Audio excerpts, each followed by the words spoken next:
Hello दोस्तों, नमस्ते प्रणाम। मैं ललिता मिश्रा अपने यूट्यूब चैनल ललिता देहाती गीत में आप सबका स्वागत करती हूँ। नंदन वंदन करती हूँ, नमस्ते प्रणाम करती हूँ। तो आप लोग कैसे, उम्मीद करती हूँ बहुत अच्छे होंगे। तो आप लोग को एक बहुत ही प्यारा, बहुत ही अच्छा भजन सुनाऊंगी, तो आप लोग सुनिएगा और कमेंट बॉक्स में जरूर बताना कैसा लगा आप लोग को यह गाना। हर हर महादेव। खाके धतूरा और भांग भोले बाबा नाच रहे, खाके धतूरा और भांग भोले बाबा नाच रहे, खाके धतूरा और भांग भोले बाबा नाच रहे। गंगा नाचे यमुना नाचे, गंगा नाचे यमुना नाचे, उनके संग में सरयू नाचे, उनके संग में सरयू नाचे। नाच रहा पाताल भोले बाबा नाच रहे, नाच रहा पाताल भोले बाबा नाच रहे।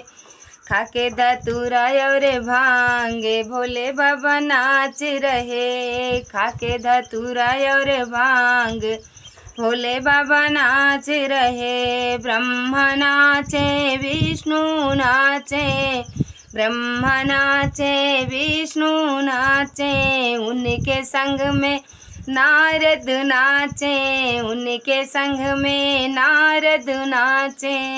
नाच रहा ब्रह्मांड भोले बाबा नाच रहे, नाच रहा ब्रह्मांड भोले बाबा नाच रहे। खाके धतूरा और भांग भोले बाबा नाच रहे, खाके धतूरा और भांग भोले बाबा नाच रहे। शंकर नाचे गौरा नाचे, शंकर नाचे गौरा नाचे, उनके संग में गणपति नाचे, उनके संग में गणपति नाचे। नाच रहा कैलाश भोले बाबा नाच रहे, नाच रहा कैलाश भोले बाबा नाच रहे। खाके धतूरा और भांग भोले बाबा नाच रहे, खाके धतूरा और भांग भोले बाबा नाच रहे। हर हर महादेव दोस्तों।